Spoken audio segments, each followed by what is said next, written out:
Welcome to the Living Words. Today, we'll explore Matthew 14, covering the tragic fate of John the Baptist, the miraculous feeding of the 5,000, and Jesus walking on water. Let's dive in. At that time Herod the Tetrarch heard the reports about Jesus, and he said to his attendants, "This is John the Baptist. He has risen from the dead. That is why miraculous powers are at work in him." Herod, a ruler under the Romans, fears Jesus because he believes he might be John the Baptist resurrected. This shows the guilt that haunts Herod for killing John. Now Herod had arrested John and bound him and put him in prison because of Herodias, his brother Philip's wife. For John had been saying to him, "It is not lawful for you to have her." John boldly spoke against Herod's unlawful marriage, leading to his imprisonment. Even rulers feared the truth John preached. On Herod's birthday, the daughter of Herodias danced for the guests and pleased Herod so much that he promised with an oath to give her whatever she asked. Prompted by her mother, she said, "Give me here on a platter the head of John the Baptist."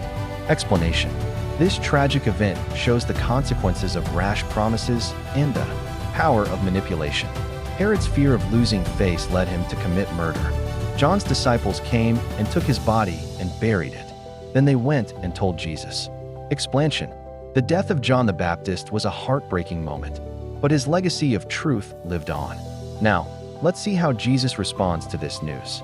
When Jesus heard what had happened, he withdrew by boat privately to a solitary place. Hearing of this, the crowds followed him on foot from the towns.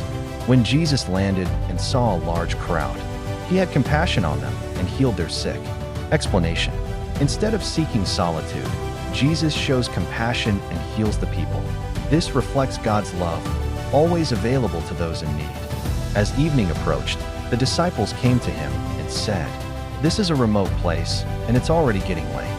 Send the crowds away, so they can go to the villages and buy themselves some food." Jesus replied, "They do not need to go away. You give them something to eat." Explanation: the disciples saw a problem. Jesus saw an opportunity for a miracle. "We have here only 5 loaves of bread and 2 fish," they answered. "Bring them here to me," he said. And he directed the people to sit down on the grass. Taking the 5 loaves and the 2 fish and looking up to heaven, he gave thanks and broke the loaves. Explanation: this shows God's power to multiply resources when we surrender them to him. They all ate and were satisfied, and the disciples picked up 12 basketfuls of broken pieces that were left over. Narration: Jesus provided abundantly. This miracle teaches us that God is our provider, even when resources seem scarce. Immediately Jesus made the disciples get into the boat and go on ahead of him to the other side, while he dismissed the crowd. After he had dismissed them, he went up on a mountainside by himself to pray. Explanation: even Jesus needed solitude and prayer. This reminds us to seek time with God.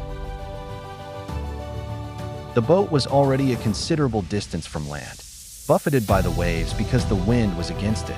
Shortly before dawn, Jesus went out to them, walking on the lake. Explanation: Jesus defies nature to show his power over creation. "Lord, if it's you," Peter replied, "tell me to come to you on the water." "Come," he said. Then Peter got down out of the boat, walked on the water, and came toward Jesus. But when he saw the wind, he was afraid and, beginning to sink, cried out, "Lord, save me." Immediately Jesus reached out his hand and caught him. Explanation: Peter walked by faith but sank when fear took over.